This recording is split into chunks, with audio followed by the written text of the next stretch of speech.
Hello friends, most people think snake meat is illegal or dangerous, something that shouldn't exist. That belief feels comforting, but it's wrong. Every year, 83 million pounds of snake meat move through regulated systems, inspected and documented, yet kept out of sight. So why does a food most people refuse to acknowledge still demand strict control?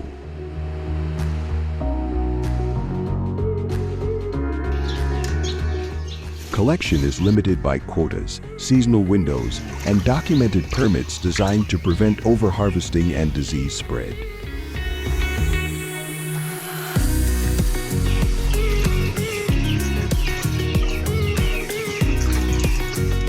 The first real challenge appears immediately: standardization. Snakes arrive with wide variation in size, species, age, and growing conditions, even within legal channels.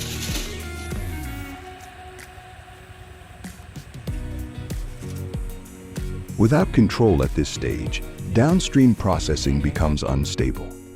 That's why regulated systems filter aggressively at the source. Uniform output doesn't begin on the factory floor.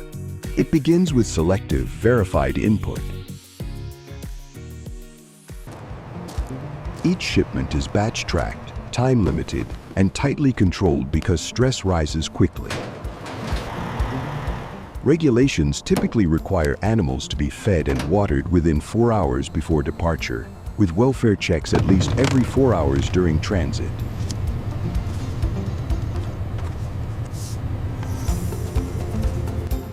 Temperature must stay within roughly 45 degrees Fahrenheit to 85 degrees Fahrenheit, 7 degrees to 29 degrees Celsius to prevent stress that can compromise safety and quality.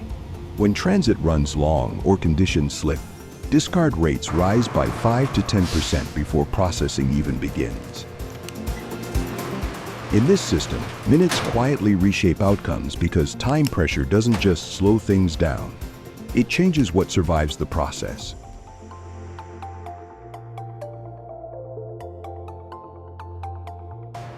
When shipments arrive, processing still doesn't begin. Everything pauses at intake. Each batch is logged by origin, transit time, transport conditions, and permits, because control starts at the gate, not on the floor.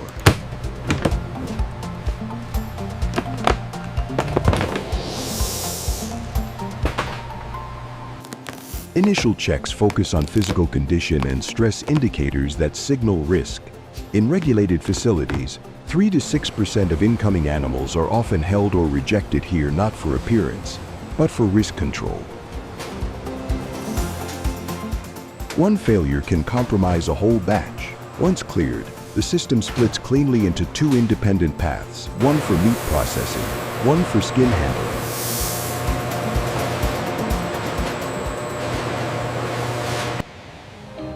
Once snake meat enters the processing line, every step is measured against American food safety law.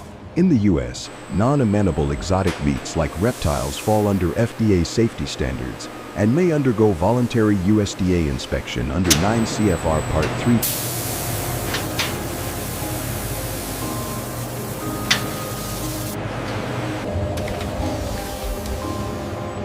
Facilities must implement XEP-style controls similar to mainstream meat plants designed to reduce pathogen risk through repeated critical checks rather than a single pass-fail test.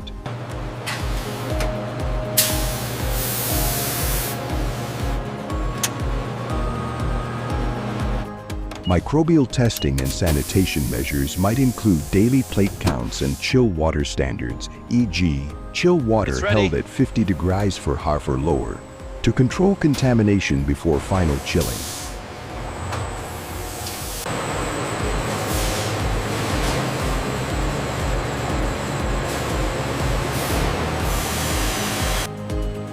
This isn't about speed. In regulated industrial lines, snake skin preservation follows strict quantified controls.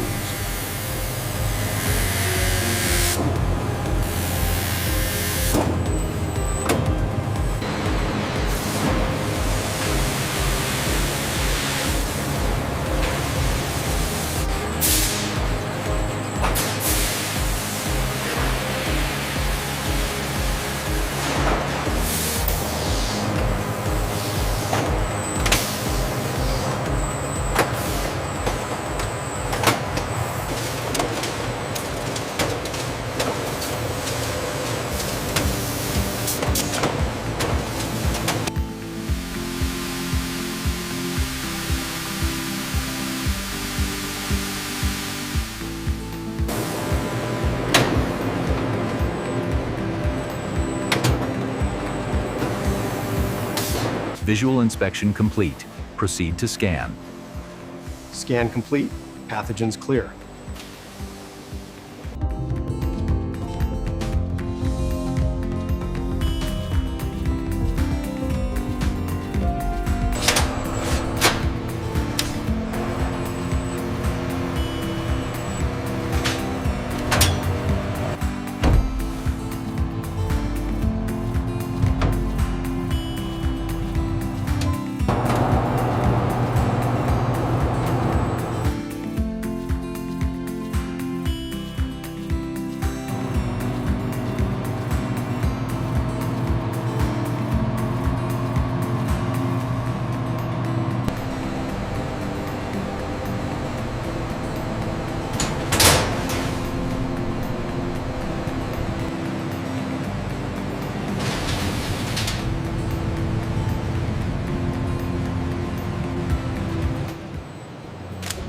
During professional tanning, pH, moisture, and temperature are continuously monitored and maintained within narrow ranges. For example, pH 3.8 to 4.5, moisture 45 to 55%, and tanning temperatures 35 to 40 degrees Celsius to ensure consistent collagen stabilization and surface integrity.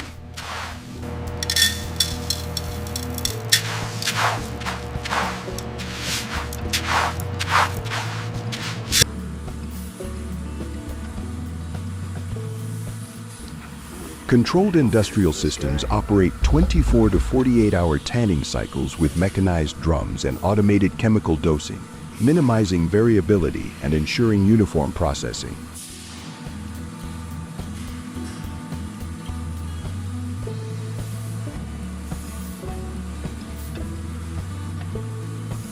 Automatic defect detection systems can classify surface flaws with over 80% accuracy, maintaining consistent quality and reducing waste.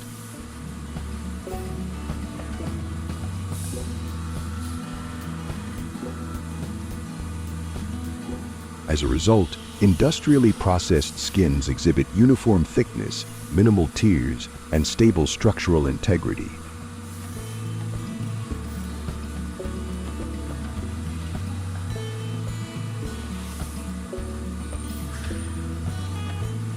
These precise environmental controls translate into consistently high-quality exotic leather products, with performance and value reliably reflected in both durability and market pricing.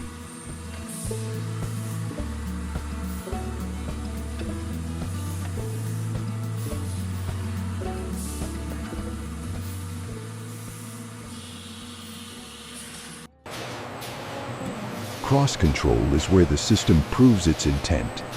Meat and skin never share processing space, storage, or workflow, because speed is never allowed to trade places with risk. Separation isn't inefficiency, it's control. By isolating streams, facilities reduce contamination pathways and keep failures contained instead of cascading.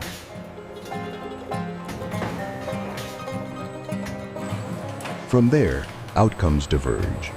Meat is rapidly chilled, sealed, and distributed through narrow regulated channels designed for non-mainstream products. Skin exits the food system entirely, transferred into a separate industrial supply chain, and never re-enters edible circulation.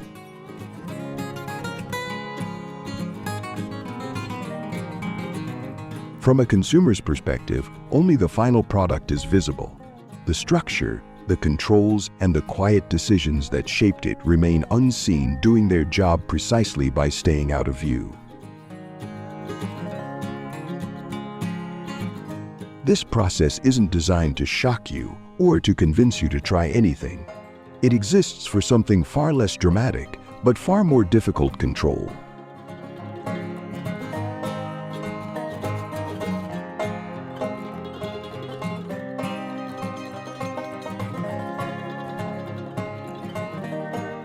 To take a product most people never think about and move it through law, standards, and accountability without noise.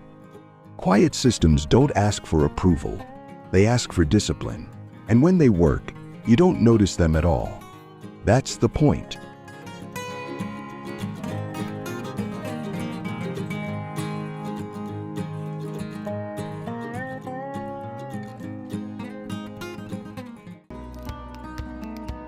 Wild boars destroy thousands of acres of crops in the snowy winters of Turkey, Bulgaria and Oklahoma, threatening the harvest and costing farmers millions. How do skilled hunters tackle these animals to protect the harvest? Can they stop a massive herd in harsh snow while keeping nature in balance? This documentary follows their mission to safeguard the harvest and support local communities. In Turkey's rugged hills, where hunting has been a tradition for centuries, wild boars dig up fields and ruin crops critical to the harvest. In Bulgaria's fertile farmlands, surrounded by rustic wooden homes, boars destroy cornfields, slashing the annual harvest. In Oklahoma's open prairies, dotted with family ranches, they attack livestock pens and tear through sweet potato plots, cutting into the harvest yield. A Bulgarian farmer reports losing half his corn harvest overnight due to boar raids.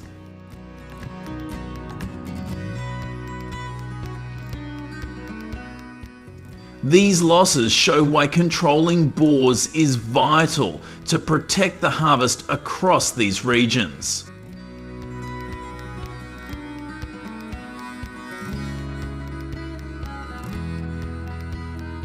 The hunting team includes Thomas, who has spent 20 years defending his Oklahoma family farm's harvest, and Rose, a Bulgarian hunter focused on preserving nature to support harvesting.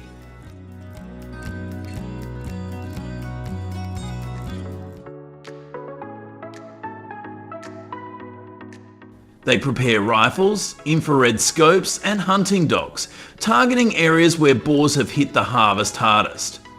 Thomas says each hunt protects local families' harvesting efforts. Rose explained her shots aim to maintain balance, preventing boars from ruining the harvest.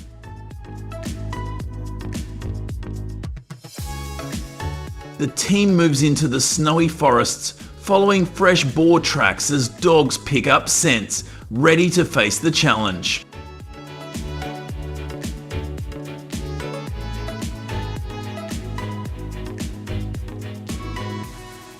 The first hunt begins in the snow-covered forests of Turkey. The team spots a large herd charging through the trees.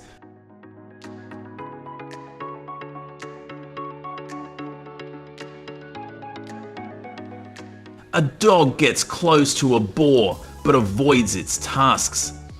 Thomas steadies his rifle and takes down a 200-kilogram lead boar after it slips on icy ground.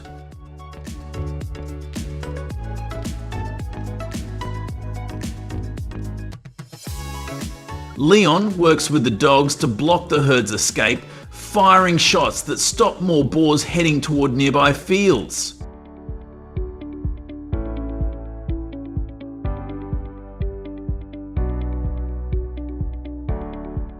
These actions prevent further damage to the local harvest. The team notes that without this effort, the boars would continue to disrupt harvesting operations in the area.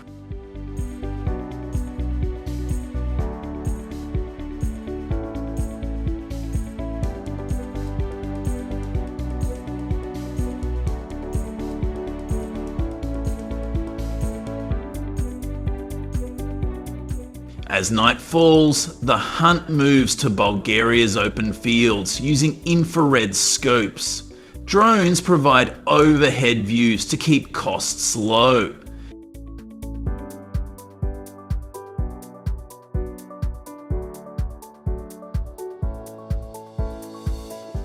James targets a boar from a drone position and hits it directly.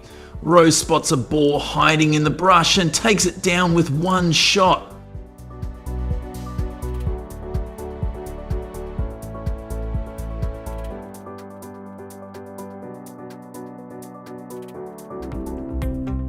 She says her precision helps protect the harvest while respecting nature. A team member nearly slips on the snow but recovers to continue. These night efforts reduce boar numbers that raid harvest sites after dark.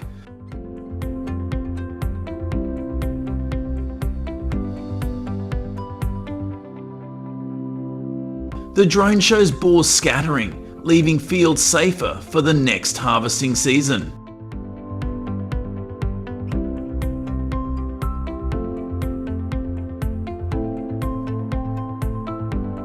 The final hunt takes place in Oklahoma's prairies against a massive herd. Hundreds of boars rush from the woods, shaking the ground. The team uses a surround tactic with dogs.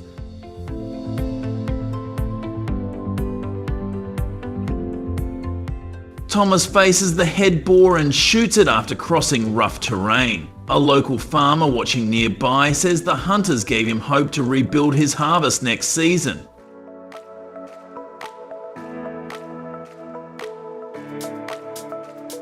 Leon and others fire additional shots, stopping more boars. This work clears the immediate threat to the harvest. The team gathers their results, knowing they've protected local harvesting efforts.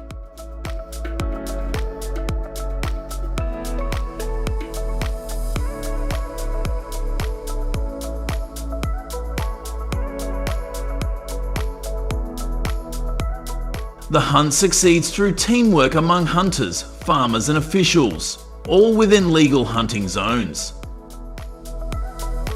Electric fences, powered by solar panels, have cut harvest damage by 30% in Bulgaria by blocking boar paths.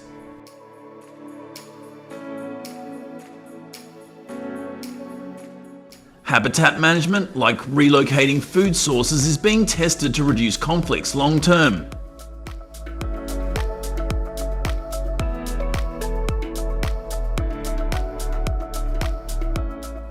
These methods balance human needs with nature, supporting sustainable harvesting.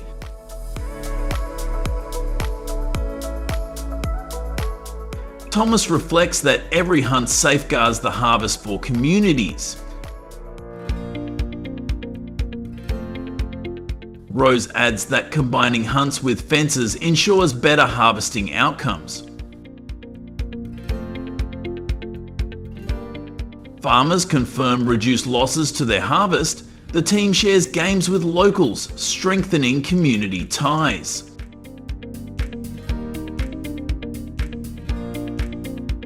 This approach protects the harvest while respecting the environment.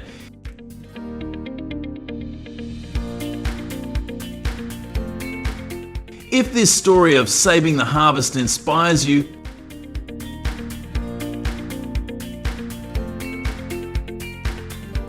like and subscribe for more, and share your thoughts in the comments.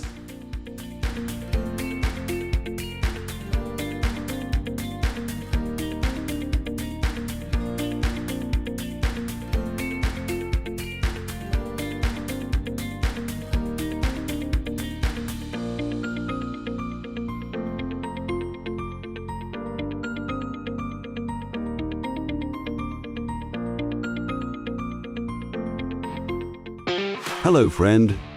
10 billion gallons of Coca-Cola per year, 2,000 bottles produced per minute, and 65% of them are recycled.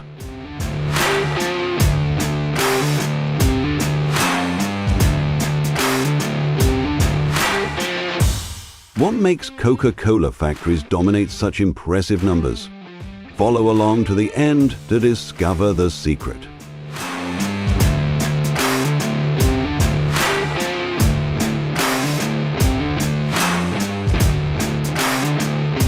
Alex Thompson is a 28-year-old mechanical engineer and Texas A&M University class of 2020 graduate.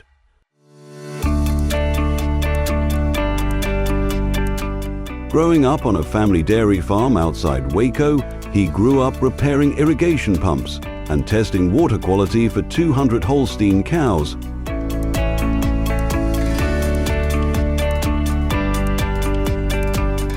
After 4 years designing robotic arms for a Ford plant in Dearborn, Michigan, Coca-Cola hired him to join its flagship Southwest Beverages facility in Dallas.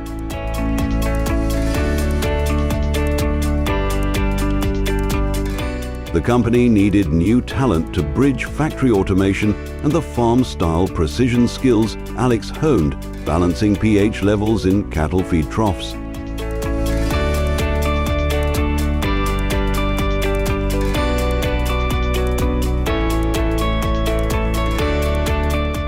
His first official assignment, tracking a 12-ounce bottle of Coca-Cola from raw water to the delivery truck. The exercise trains new hires in traceability while allowing veterans to spot inefficiencies.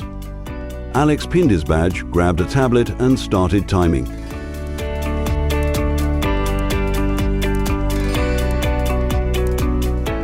The water bay smells faintly of ozone. Dallas draws from the Trinity River aquifer, but nothing reaches the mix untreated.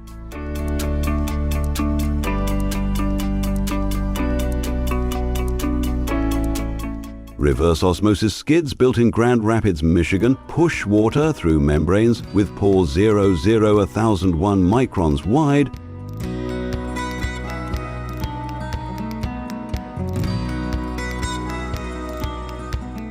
The system rejects 99.9% of minerals and salts.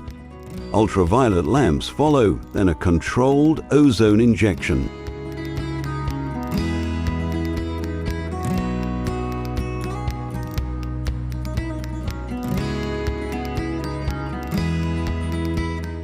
Alex records pH at 7.1 inside the 6.8 to 7.4 window.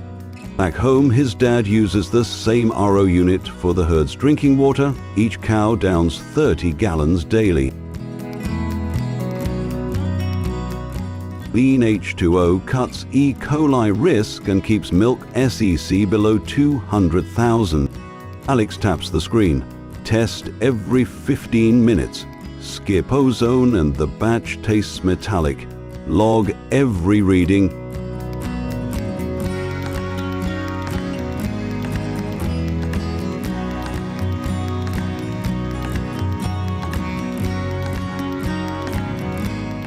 A horn signals the syrup tanker. The driver hands over a manifest stamped Atlanta Origin Confidential. Inside the armored trailer sits 5,000 gallons of merchandise 7X concentrate, brewed in the only lab authorized to touch the original 1886 formula. That formula sleeps inside a 6-ton vault at the World of Coca-Cola Museum, a combination known to exactly 3 executives. Alex scans the temper band, green check.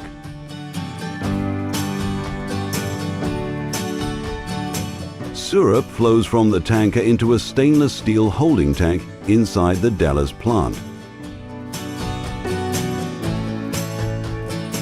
It mixes with the ultra-pure filtered water at a precise 1:5 ratio, 1 part concentrate to 5 parts water.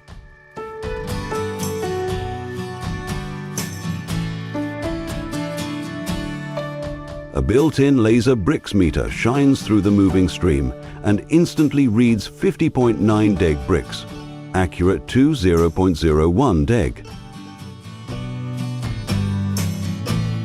This number confirms the exact sugar level Coca-Cola demands for every batch.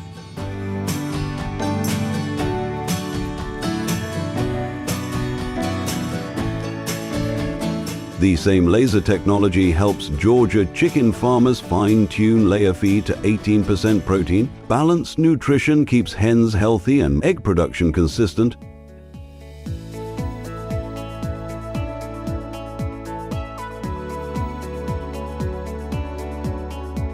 Alex slips on a required hairnet before entering the syrup room. He double-checks the tamper evidence seal on the tanker.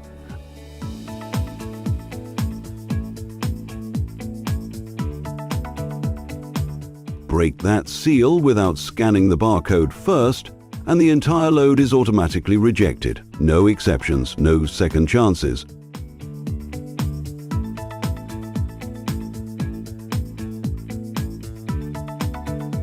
Temperature drops to -4 degrees Celsius in the carbonation tower.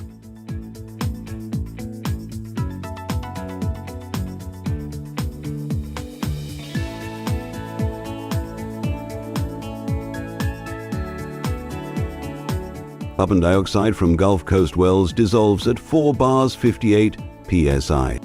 Each can will carry 2.2 volumes of gas, enough for a 30-minute fizz after opening.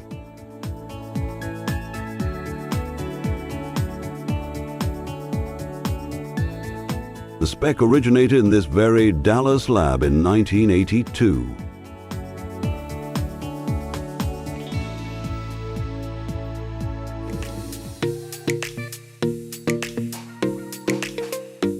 The chilled syrup enters the carbonation tower, where Alex calibrates the pressure gauge to exactly 4 bars to dissolve CO2 perfectly. Too low, below 3.5 bars, makes flat soda, while too high, above 4.5 bars, causes bottles to rupture.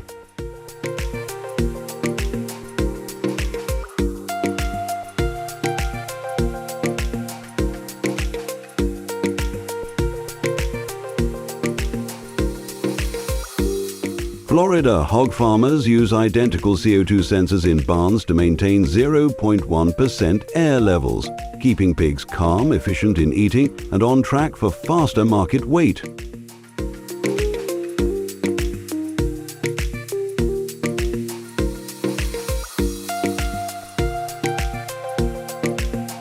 The compressor exceeds 90 decibels, so ear protection is non-negotiable per OSHA. Alex logs the calibration to ensure fizzy coke and productive pigs. The massive KHS inner filling line in the Dallas Coca-Cola plant roars to life. It races along at 2,000 bottles per minute. That's 33 bottles every single second.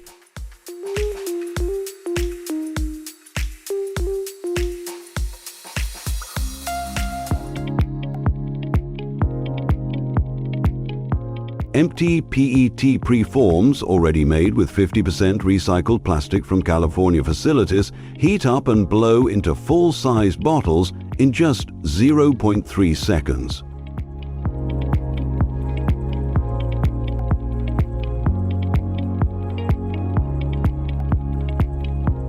In a blur, the line fills each one with fizzy coke, screws on the cap, and tightens it to exactly 20 inch-pounds of torque.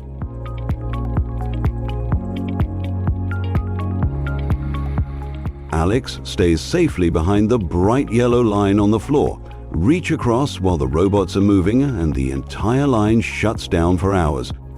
Spot a loose screw or bolt.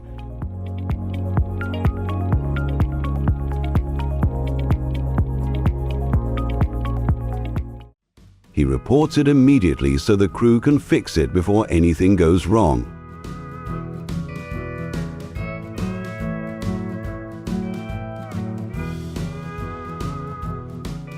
The next stop on Alex's trace is the quality lab right beside the filling line in the Dallas Coca-Cola plant.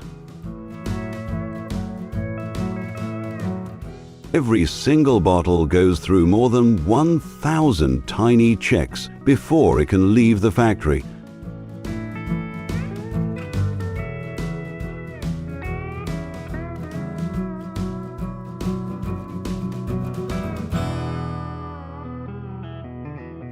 X-ray scans look inside for hidden air pockets. AI cameras make sure every label sits perfectly straight. Lasers measure the exact fill height to the nearest drop.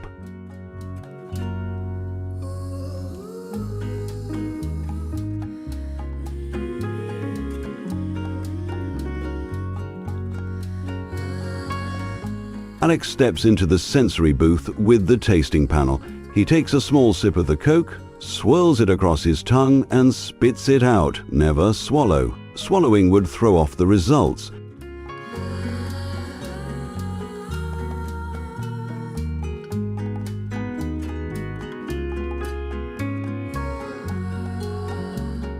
Today he catches a sweetness difference of just 0.05% and marks it on the tablet. The trained human tongue can actually notice sugar changes as small as 0.011 molar. That's why the panel is still the final judge.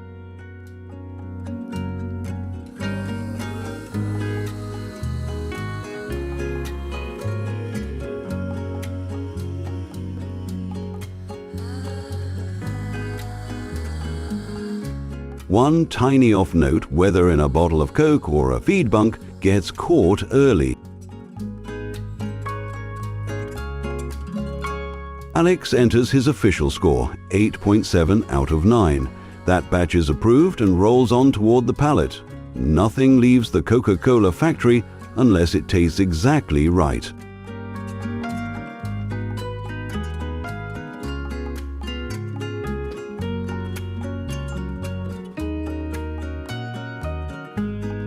Sustainability boards glow overhead. 65% of aluminium cans recycle nationwide.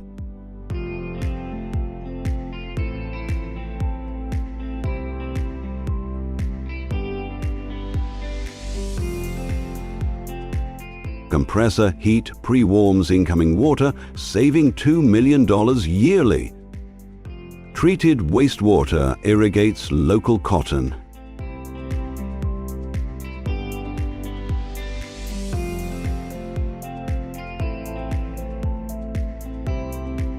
Alex flattens sample cans and separates PET from aluminium, mixed streams, and the load is rejected at the sorter.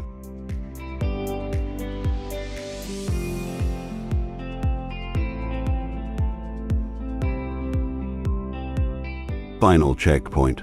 Live feed to Atlanta. The vault door fills the screen, 133 years sealed. Alex enters his bottle's batch code.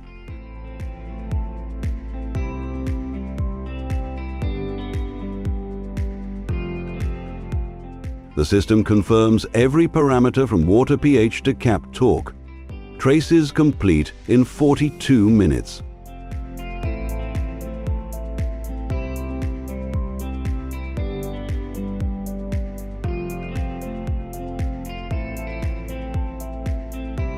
Closed-loop recycling deliver consistent Coke and consistent farm results. One technology platform serves billions of consumers and millions of livestock.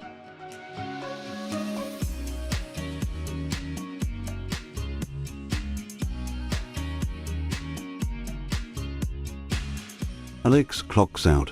His bottle rides a truck down I-35 toward a Walmart in Fort Worth.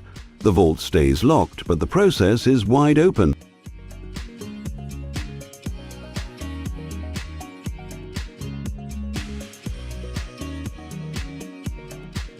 Like if you learned something new about how Coke is made. Subscribe for next week's behind-the-scenes Pepsi factory tour. Drop your wildest guess about the 7X secret in the comments. Best one gets pinned. The vault stays locked, and your next Coke stays perfect.